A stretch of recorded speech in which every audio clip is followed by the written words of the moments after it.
Alright, what's up people? Today we are here on Overwatch. Now, this video is a little bit late. I've been doing other things.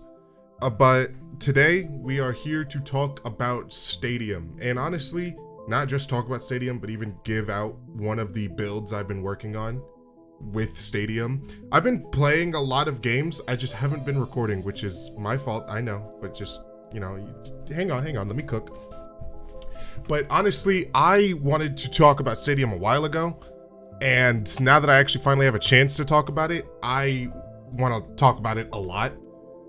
This game mode, Stadium specifically, is honestly so interesting to me. It is so successful, and it is so good, and it makes me wonder why Blizzard didn't release it sooner.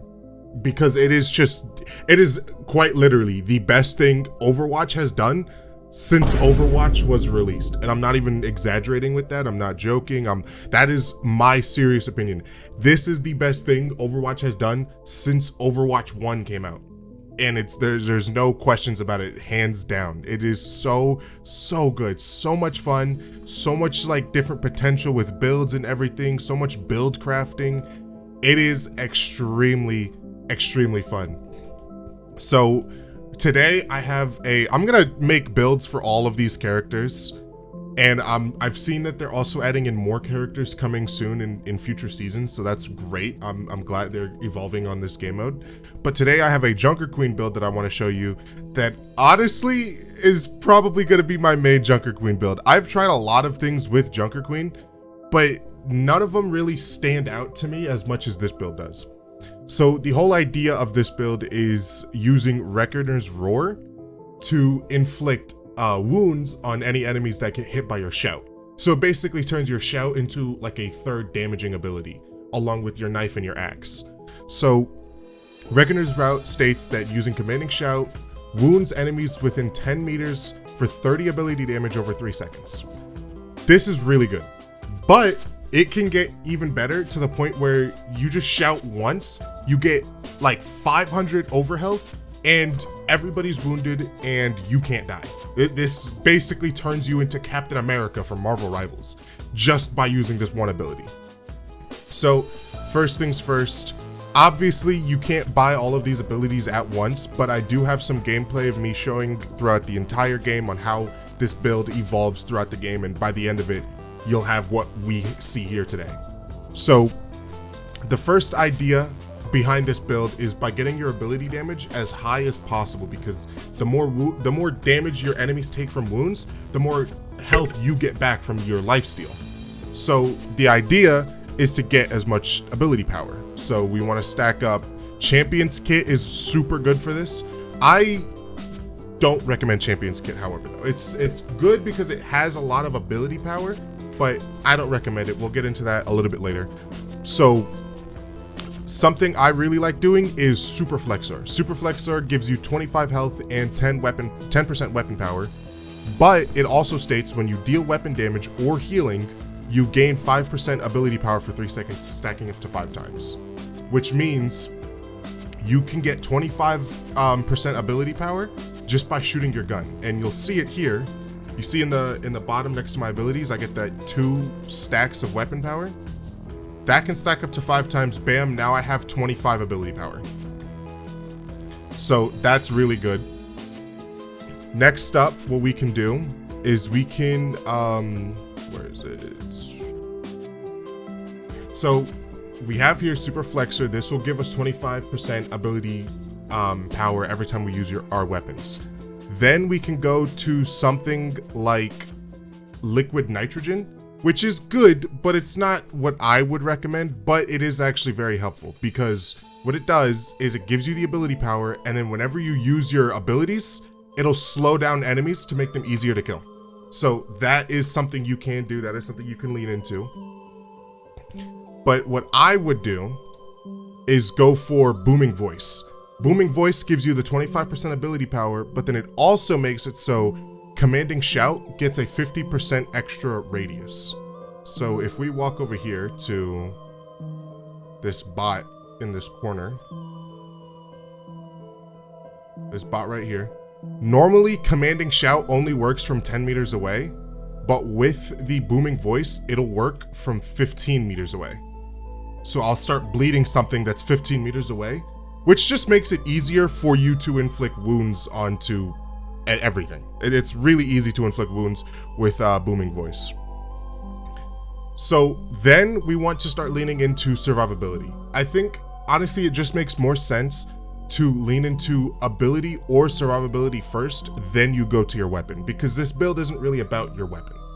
But in survivability category, we will be picking Scav Scraps, which just makes it so you get more health, a little bit more cooldown reduction, which is always good, and your Carnage and Jagged Blade impact grants more overhealth.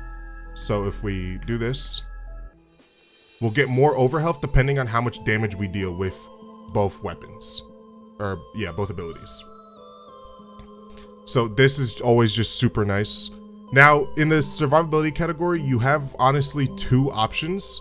You can either go with Undying Loyalty for the extra health, the extra commanding shout overhealth, and to be able to heal your allies. So if you're walking in with like a Lucio or a Juno, this can be really helpful. Or you can go with Phantasmic Flux, I think that's how you pronounce it, which just gives you a whole ton of different perks and benefits. You get the 10% ability power, 10% weapon power, 15% weapon lifesteal, and 15% ability lifesteal. And ability lifesteal works really well with the Reckoner's Roar, because this is counted as ability lifesteal. So you can shout, you get so much health and so much overhealth. So yeah, that's that. Now, by this point, usually you wouldn't have all these, but you would have your second power. I would always recommend Let's Go In, for sure. Let's Go In just makes it so you have so much upkeep on your shouts. And this whole build is about your shouts, so you want to make sure you have your shouts all the time. So you click your shout, you get a kill, and then when your shout goes away, you get it right back, and you can keep farming your shout. It's super, super good, and it's very efficient for just building up your abilities.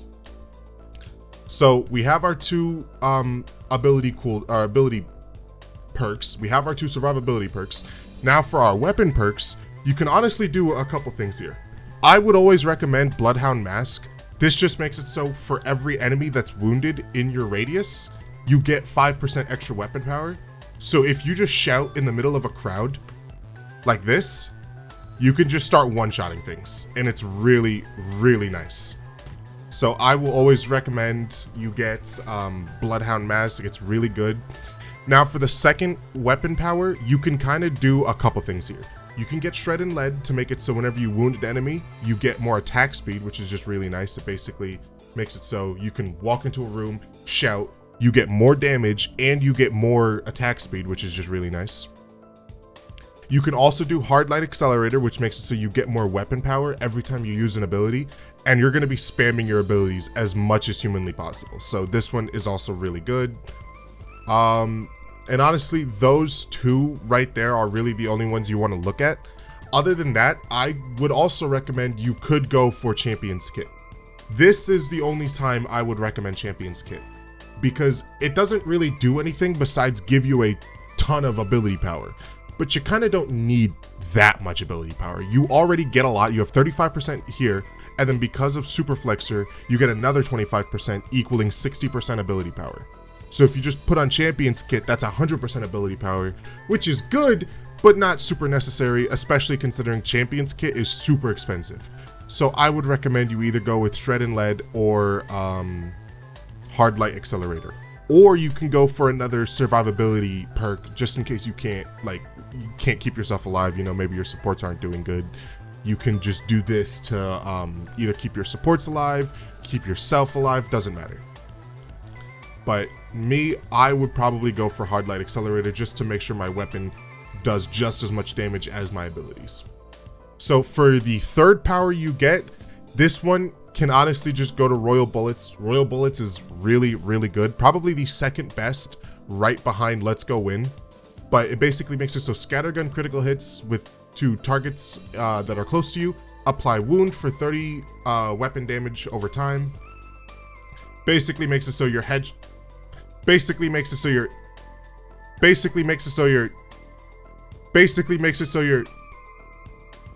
hang on.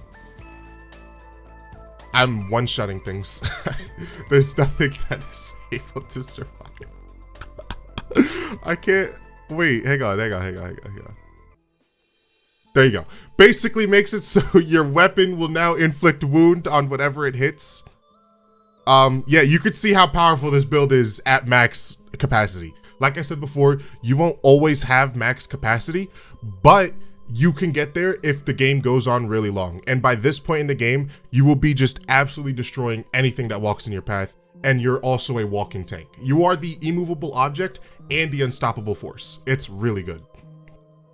And if the game does end up going this long to round 7, you could honestly go for a couple things here. It doesn't really matter. You can go for Thrill of Battle, which makes it so whenever you wound something, that'll also heal your allies 50% of the health it heals you.